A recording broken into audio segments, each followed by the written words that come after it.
I really love the idea of looking into the potential that we all have as human beings. And the way that I've been able to tap into that myself is through dance and through music and ancient wisdom. And just a little bit about myself. So I'm a musician, filmmaker, and explorer to ancient sites all around the world. It's been a great opportunity to learn, and I've also had to have a lot of my own highs and lows and learn how to deal with that. So for myself, I wanted to take on a really brief story today of my awakening journey. This is a photo my dad sent recently, actually, of me. I've never seen this one for a while. I think I tasted something sour, and it's no bueno. But this is me, and I've been contemplating what the heck's going on in this reality since I was a kid, and always kind of felt like a bit of an outsider, but also tried to do my things to fit in, play sports, listen to music, get all into the normal things people get into, but I was always laying in bed at night thinking about there's got to be something more going on. And there's three major questions, especially once I got out of high school and I started to have massive awakenings, like with psychedelics as one example, and having out-of-body experiences and having ego death and realizing there's life beyond death, and then going down the rabbit hole of conspiracies and the power structure of the planet. And when you're going down that path and you're all alone, it can be a really challenging one. And so the good news is it also forces you to learn a lot of incredibly powerful tools to get through that. So the main questions I was going through that I want to take you guys through today, just briefly before we move into some music, meditation, and movement, is where do we come from? What is our true history? I hated history class. I always thought it was the most boring thing ever, and then all of a sudden, in my early 20s, I watched some videos on YouTube like Michael Tellinger, and reading stories like with George Orwell, where they talk about the importance of why do we need to know where we come from? Why is it so important? I've got a lot of stuff to go through in a lot of little time. I'm not going to read through all the quotes, but it's a very famous one. And as we know at the end of here, who controls the past controls the future. Who controls the present controls the past. This is why our history is so important.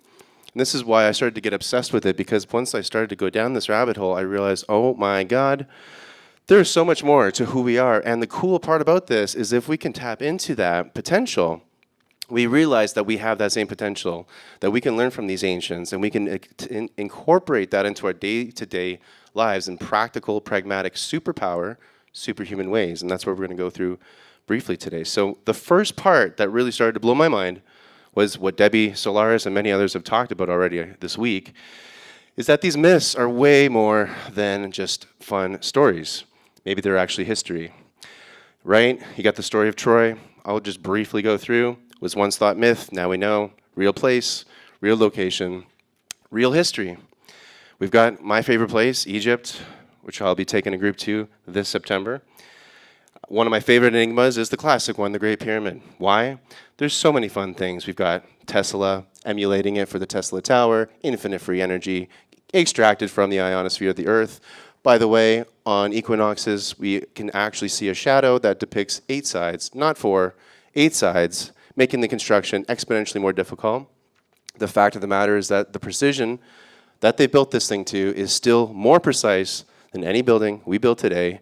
The standards are higher back then than they are right now. And once again, no public company or establishment has been able to rebuild this structure as is to this day, FYI. Orion, connections, there's so much, but you guys know this already, so I'm going to go through it. We've got fun examples like Baalbek, megalithic stones that are incomprehensibly massive. That's a human. How the heck did they do that? We're back to Egypt. We'll be going here in September with Mohammed and a whole group of people to check out things like this, the unfinished obelisk. What the heck is going on here? That's over 1,000 tons. You see these scoop marks? That's solid granite. That's almost as hard as diamond, FYI. These are scoop marks. They're not drills. They're not cutting. They're like ice cream scoops. How do you do that to some of the hardest rock on the planet? By the way, this is where most of the rock that makes the Great Pyramid was quarried. It's only 1,000 kilometers away. So you got to now take that into consideration. How are you bringing that north up the Nile? Anyway, possible, but a heck of a lot of work. But then putting it together with precision, that's a whole other can of worms. Because look at these cut marks. You see stuff like this. This is, by the way, 4,000, 5,000, 6,000 years old. This isn't built last week, okay? Looks like a modern-day construction site. No, that's a 5,000-year-old cut mark. Perfect precision. What the heck's going on? This is what I'm thinking. I'm freaking out. I don't have anyone to talk to. I'm like 21, right? I'm like, what the hell? You know, these beautiful, beautiful statues, the detail. These are reliefs, by the way. It's so much more harder to cut and carve this. Incredible, massive, megalithic, all one stone. One of my favorites, by the way, in India, we're going to go here 1 year. My company is starting to do sacred site tours every year, so this was high, high up on my list. Why? Because some of the places like this, one of the most anomalous structures on the entire planet, if you can see on this side here, this incredible, these are people. This is the size, to give you scale. See this quarry that it's cut into? It's all connected. There's no connecting stones. It's basically laser printed into the rock. Everything you're seeing here is all connected to the one piece of rock. It's cut. It's the only structure we've really found that's built like this. Once again, how? The crazy part, the myth around this one, one of their gods, I forget which one, built this overnight, apparently. And yeah, all I can imagine is some sort of ET craft laser etching this 3D, into the rock. Well, the common lore is it's around, I think, 1 to 2000 BC at most. But here's the question: like, it's impossible to tell. A lot of these are incredibly sophisticated inside the structure. I wasn't supposed to go too long on these things because I can talk about this crap forever. That's why I have a podcast, Ancient Mysteries Unearthed, because I'm obsessed with this. But anyway, you go inside here, there's some columns that you can even spin. They're attached to each other, but they spin. Some columns are in the shape of waveforms that they've now measured that are specific frequencies that like you can see on a waveform, but they've done it into a column. So it's like it's vibrated into shape, like animated through sound somehow. And we'll get into that. This is one of my favorite ones that started me down the rabbit hole. And I wanted to show you guys just because we're in Greece, and there's a lot of examples of this. Ancient like computer chip in the macro, and then in the bird's eye view of a massive, massive site, I'm seeing a heck of a lot of similarities. I'm not saying anything, but I'm just saying. The similarities. This is Teotihuacan in Mexico, computer chip. Motherboard, computer chip. Teotihuacan, computer chip. Ancient site, motherboard, computer chip. What? Again, I'm going through this alone at the time.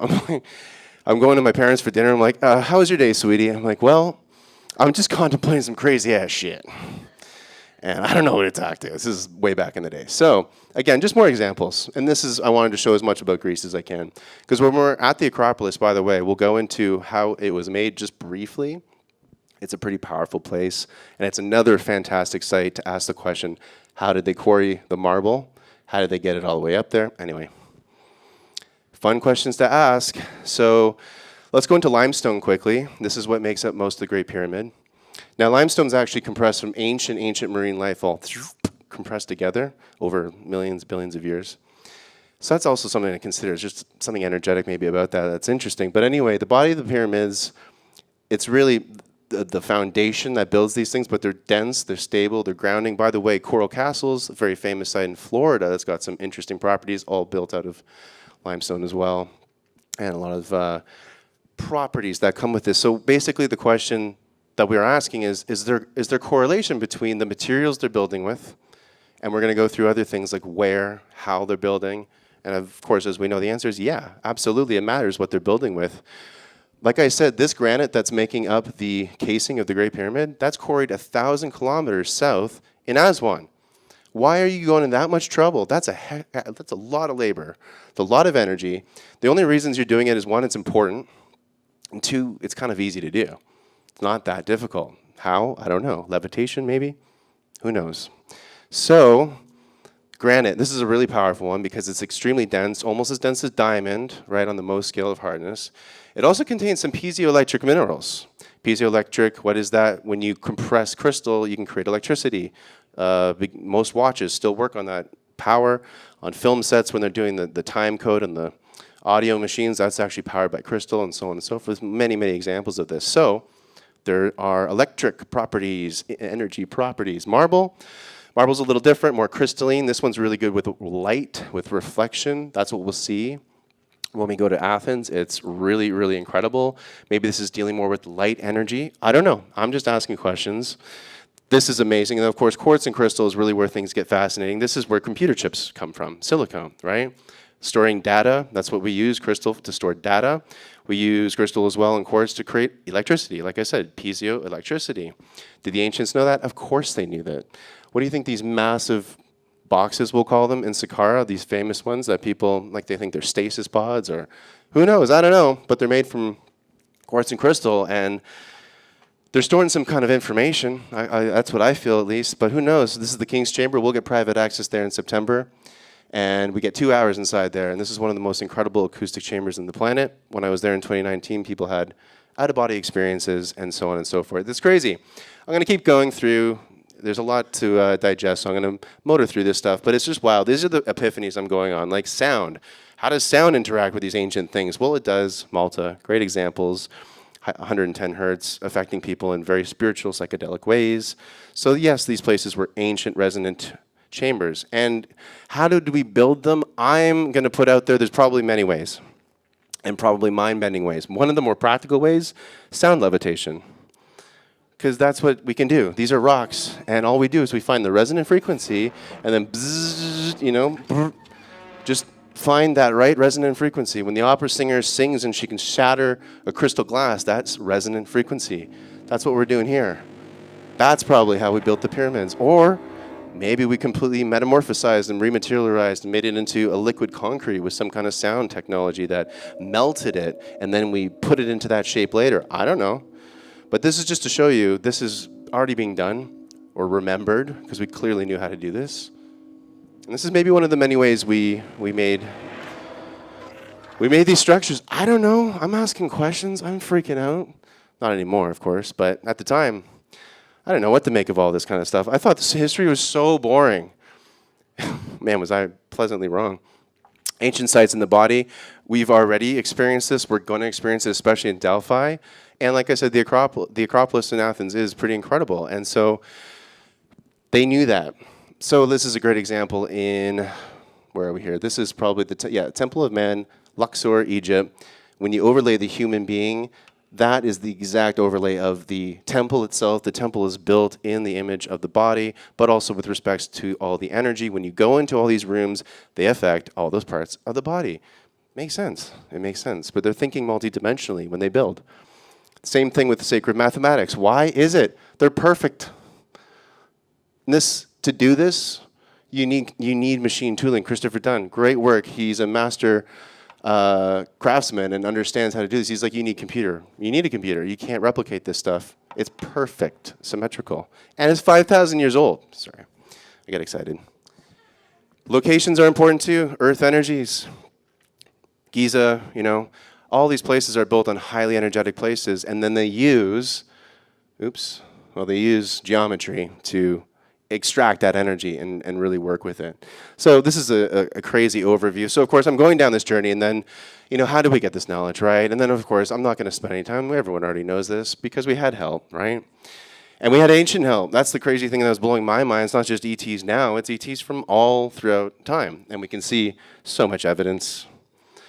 So one of the interesting things, and this starts to go into why I love this history and why we can actually apply it to right now and make it practical and actually make it enhance who we are, because we've had some genetic tampering, but that's a cool thing. That's a great thing, actually, because we can use this to our advantage. Any geneticist knows the telomere caps on our genes have been switched on telomere, on chromosome number 2 specifically. I won't go into the details. Again, this presentation is supposed to be a 2-hour one. We're condensing it. But basically what this says is we've been, genetically manipulated, and this happened a long time ago. But the interesting thing is from all the studies, it seems to be that these beings, Anunnaki, whoever, there's probably quite a few, but we've got incredible, incredible genes that have epic technology and amazing power, and that's what we're going to get into, okay? We can tap into this. It's completely up to us. Why we see these symbols of our DNA throughout time. This is a tour I'm doing. I'm just putting these in throughout the slides because we're going to end with music and I want to keep the flow going. So I'm just letting you guys know there's a banner outside there, taking a group of people in September with Mr. Neil Gore and Mohammed Ibrahim. It's going to be a blasty blast. On to the next question. Young Chris was asking, how can my favorite things, music and sound, be used beyond entertainment, as a practical tool to help heal and evolve us? And I was lucky. Once I got out of college, I started doing some gigs at senior homes, and I found out immediately that music was like a magician tool where I could animate someone with dementia out of their wheelchair just by playing an Elvis song from this guy's prom 80 years ago or whatever, right? It's amazing stuff. And so I had to go down the journey now of moving from history to sound and music. Okay, buckle up. It's amazing what we can do. Of course, we know this quote by Tesla, everything comes down to frequency and vibration. What really started to get me interested was when I found out about Dr. Emoto. And I know lots of you are probably familiar with his work, so we won't spend much time here. But just to find that water has memory, and then it takes the shape of also so many ancient symbols I see in temples, and now I'm realizing that those symbols are just literally what that idea is manifested in frequency and sound. And there's so much just even down this rabbit hole. Don't even get me started. It's amazing. But here's another thing. We are water. Don't forget that. So our thoughts, this is what happens to the cells in our body with positive thoughts versus negative thoughts. There's physiological change that we can measure. So the good news is we can reprogram that with all these thoughts and the information, knowing that we have these incredible bodies, and we're going to get into just how little we're tapping in, which is exciting because that's how much more we can grow from it. So I started tuning my music to 432 hertz, not because I want to be a pretentious, better than you guy kind of guy here. It was because I started to, since I was in Egypt in 2019, have a resonance with that frequency. And I later learned it's a love frequency.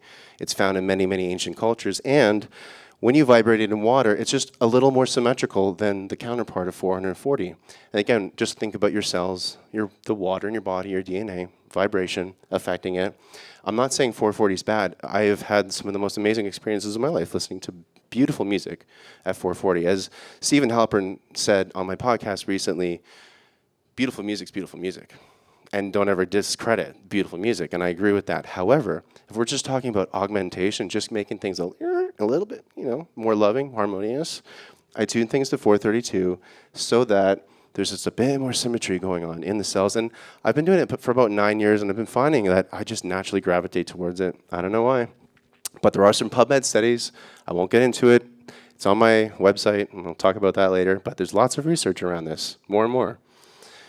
One of the helpful tools that we can take away, I know most of you already know this, but it's just a helpful reminder, binaural beats, they are a super cheat code, focus music. This is how I started. I was on YouTube.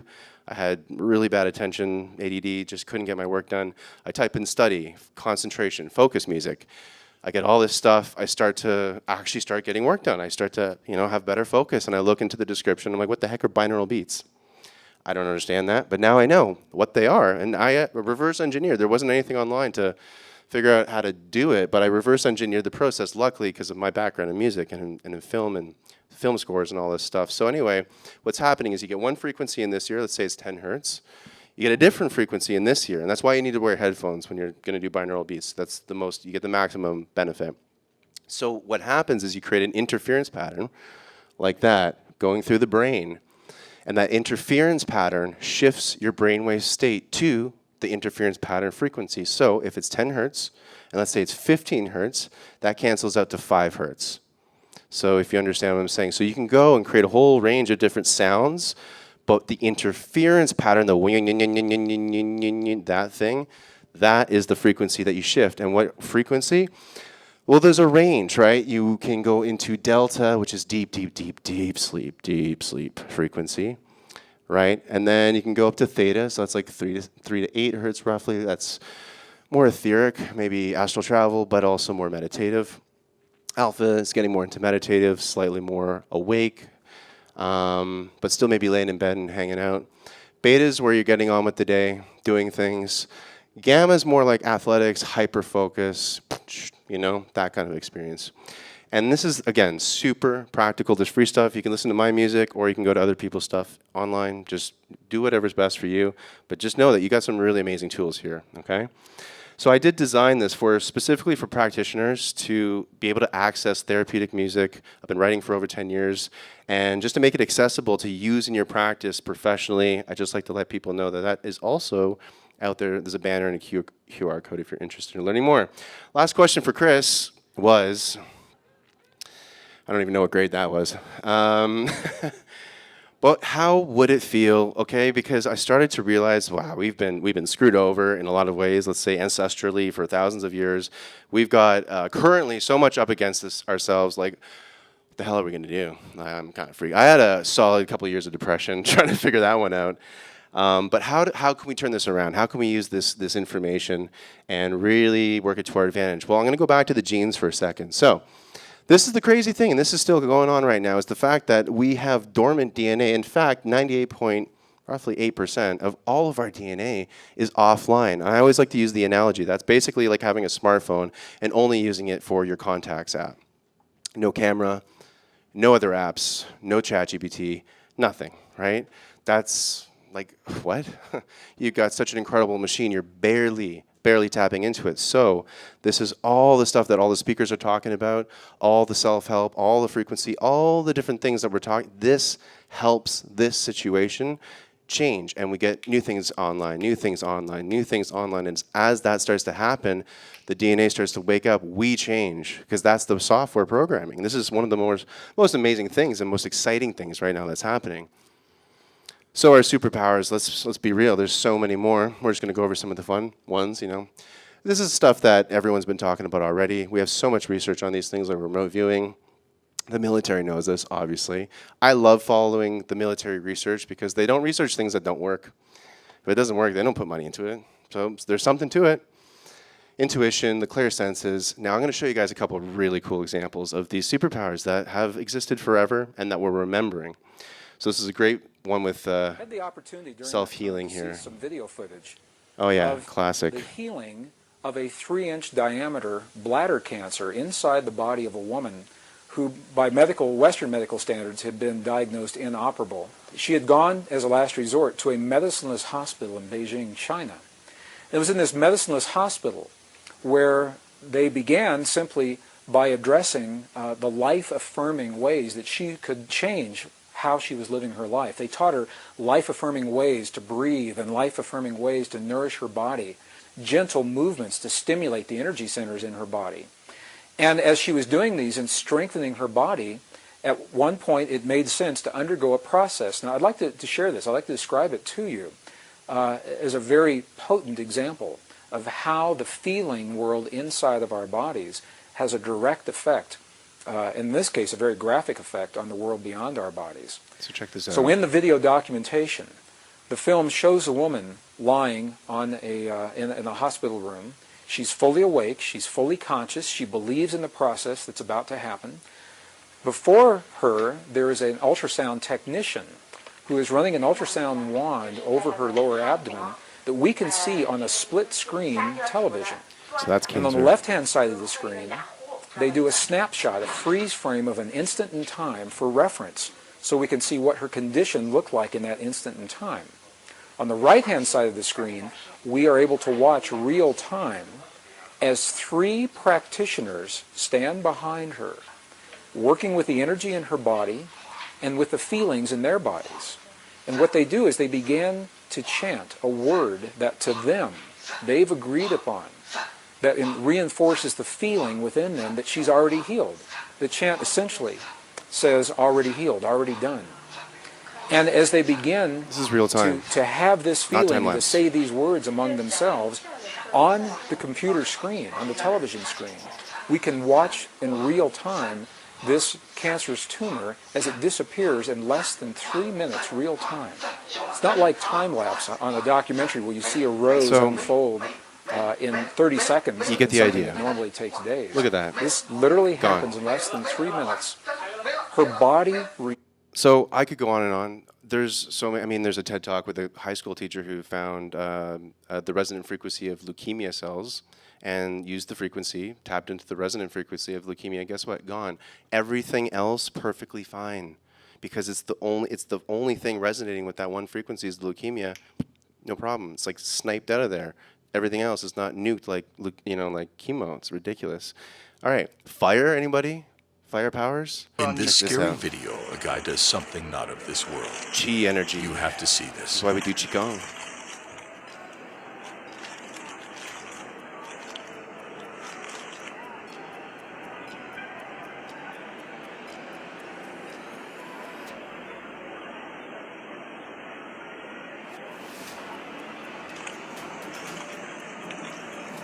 All right, so you don't have any lighters? Guys, don't worry. You got your chi energy. Okay? Whatever he had done to our newspaper, it's how he'd healed my eye. Right? So this is, again, we're just scratching the surface of what's possible. What I wanted to take a moment, this again, not a lot of time to do all this stuff, but I appreciate you guys being here for all this. So I walked you through my crazy journey of awakening with all this stuff. What I want to do is, that's a lot of information, and there's way more I was going to throw. I'm like, that's insane, that's stupid. So let's take all that information, and I want to take you guys now into the sound, into the music side of things. I'm going to turn the lights down, and we're just going to go through a little meditation, and I want to start seeding the intention to unlock a superpower. Now that superpower can be anything. It's just whatever resonates. It could be something we were talking about, like literal like fire powers, use them responsibly. That's all I ask, okay? With great power comes great responsibility. But think of something that's been coming to you. Maybe it's an intuition. Maybe it's just a manifestation. Whatever that is, let's start to focus on that. And I'm going to play one of my 432 hertz tracks and just guide us through a brief meditation on unlocking these superpowers, okay?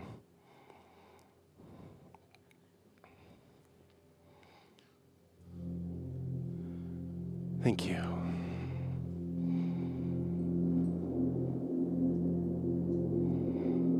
Go ahead and get comfortable.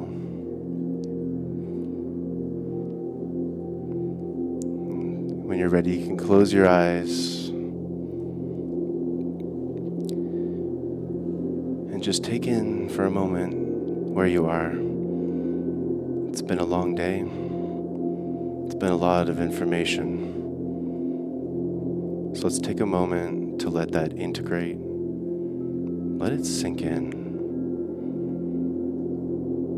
Let your muscles relax. And take a deep breath in. Out through the mouth. 2 more in through the nose. Side out. In through the nose.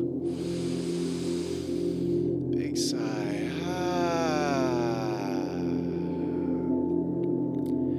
Come into a nice easy breath.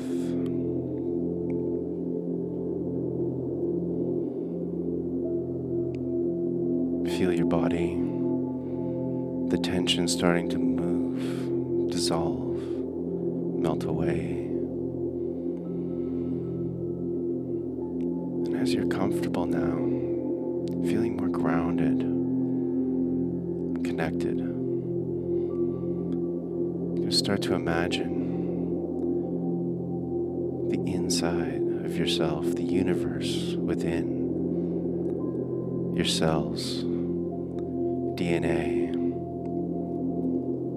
the quantum realm that lives inside you.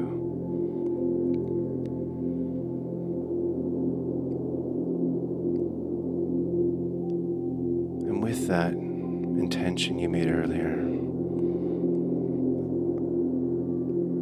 allow there to be this golden light that starts to pour over your body, merging with your intention.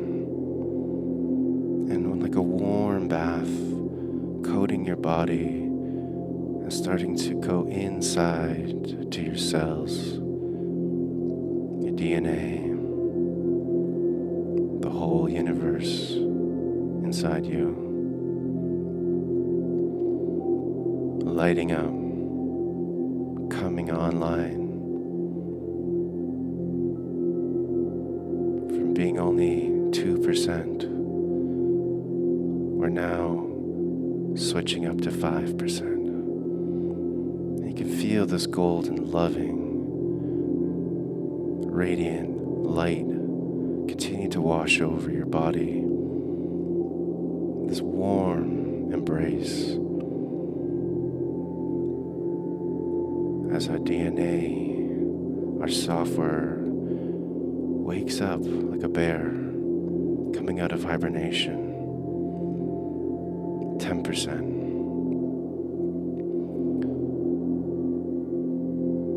Feeling things moving, opening, and perceiving the codes, the information, whatever it needs, is going into the upgrade. 15%. As we continue to feel this beautiful power, freedom, this amazing part of ourselves waking up. 20%, 25%. You can feel it coursing through your body, warm, radiant, love, life force energy. 30%. This upgrade is exactly what you need. It won't give you too much, only what you can have, what you need. 40%. Moving up to 50, feeling the power, the superpowers becoming normal. 60%, 70, a sense of peace as you feel this golden light continue to nourish this upgrade. 75, 80, this peace that overwhelms in the most wonderful way, this knowing, this remembering, this is who I am. 90%, 95, not needing to understand, but feel the sense of limitless potential through fun, through play, through laughter, through joy, through connection, through peace, through the experience of being you, 100%. Take a deep breath in through your nose. Gently out your mouth. Another breath in through the nose. Bring in these integrations, breathe it out. Last one in through the nose. Hold it at the top. Hold this intention with this fully upgraded body and all the love in the universe as you exhale.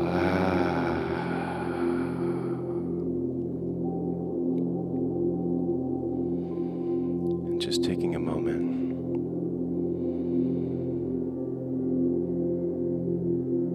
Coming back to your breath and this brand new version of you. This incredible present now moment of you that you can take into your lives tomorrow, next week, and years to come. And know your power, your sovereignty is always within you. So come back to this room, continue to breathe, start to wiggle your fingers and toes. And just bring some movement into your body, a little shake, maybe a little hug on yourself. And just take a moment. These journeys, especially with 432 hertz, can really go deep really quick. And before we close things off and move into some movement, we're going to slowly transition. And I'm going to keep this music on so that you can slowly come out. Seriously, zero rush here. And I'm just going to play a song that we can start to sing and come back to our bodies.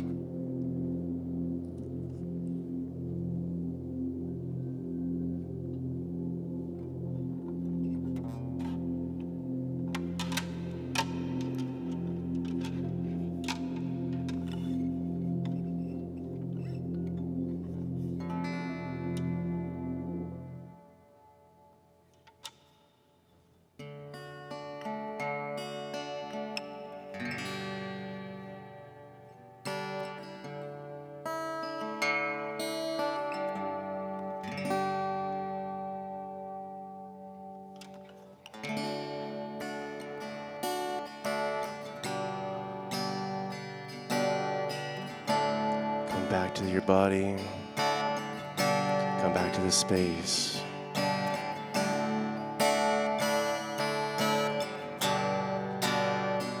You are a superhero. One of my favorite quotes from Marvel movies. What is it to be a hero? Look in the mirror and you'll know.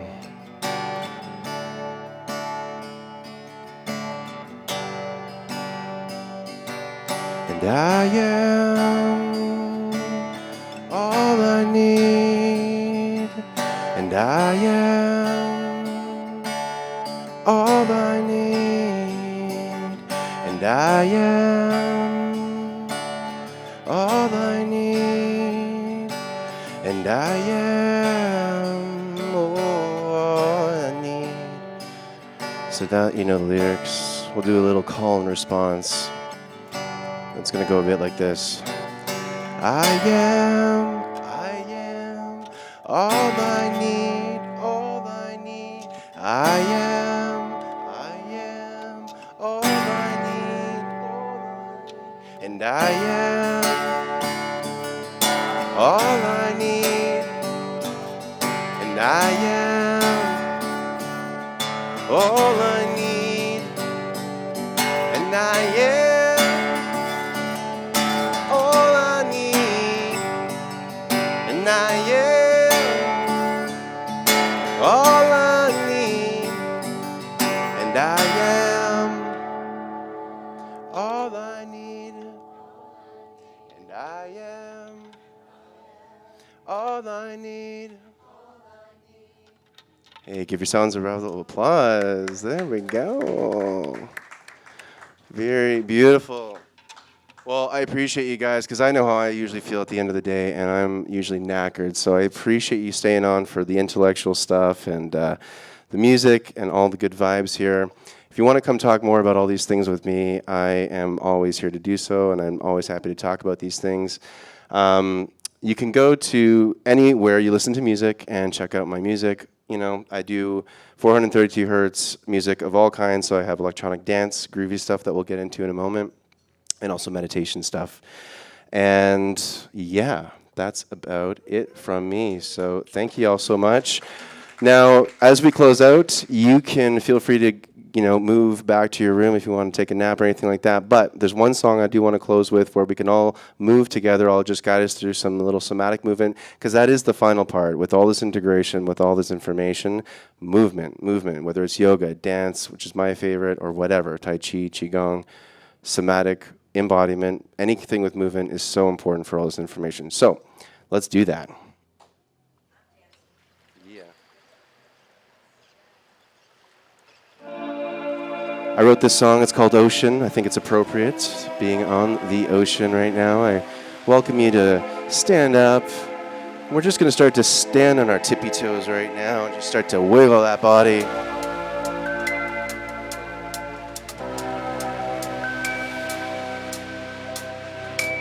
There we go. Let's get that body moving. Swing from side to side a bit here. I'm going to move my guitar. All right. That's right. I invite you, if you feel called, you can keep your eyes closed or you can keep them open. And we're just going to sway, going to move, going to let that body just kind of feel what it needs to feel right now. It's been a beautiful day, but now we just get to move. All right, back and forth. Let's go. Let's go. Put your hands up. Give it a stretch. Give it a stretch. There we go. Let's go. And down. Shake it out, everybody. Shake it out. Let's move that limbs. Shake. Let's get a bit of energy going. There we go. There we go. There we go.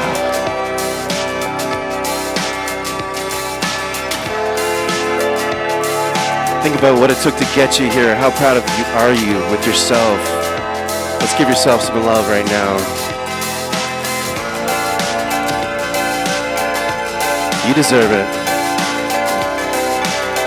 You are loved. You are loved. You are loved.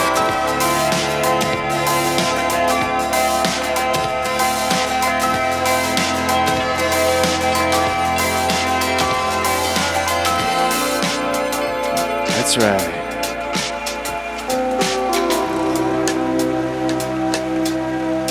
And now we come back to the body. You can keep your eyes closed if you want right now. And we're just going to start to breathe in. Breathe in that love.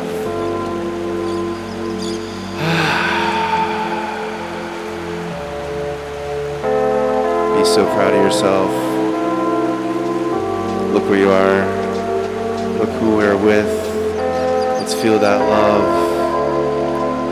Don't need to overthink anymore. Don't have to be anywhere. Don't have to do anything. Just flow. Just be. Just move. Feel that love.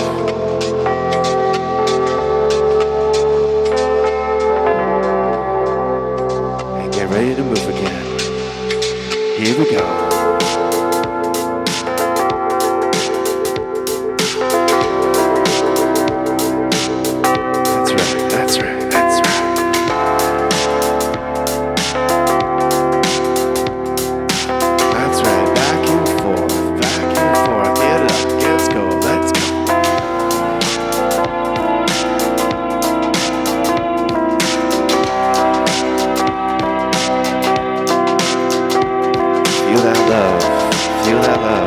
Let that inner child out. Remember when you didn't give a shit about what anyone else thought? That's right. Let it out, let it out.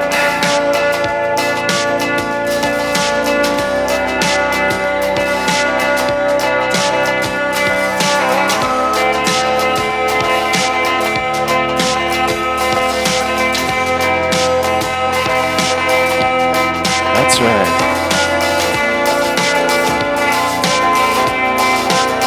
You are love. You are love. You are love. You are love. You are love. You are love. You are love.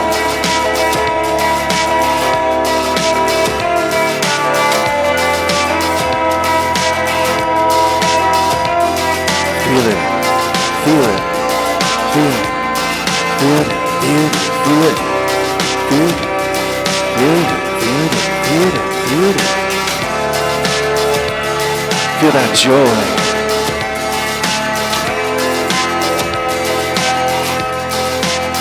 Let it out, let it out.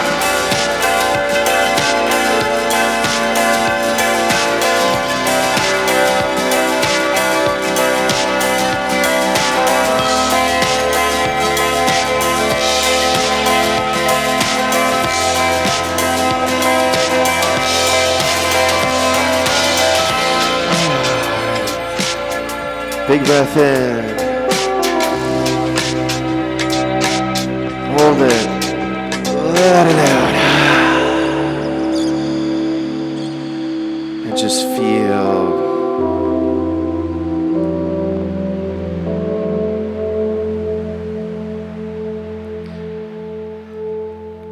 How are you feeling? Yes. Feel that love, everybody. Give yourselves a round of applause. Thank you guys so much. My name is Chris Noble. I'll be here all week. Don't you worry. Thank you to my dancers and my singers. I love you guys.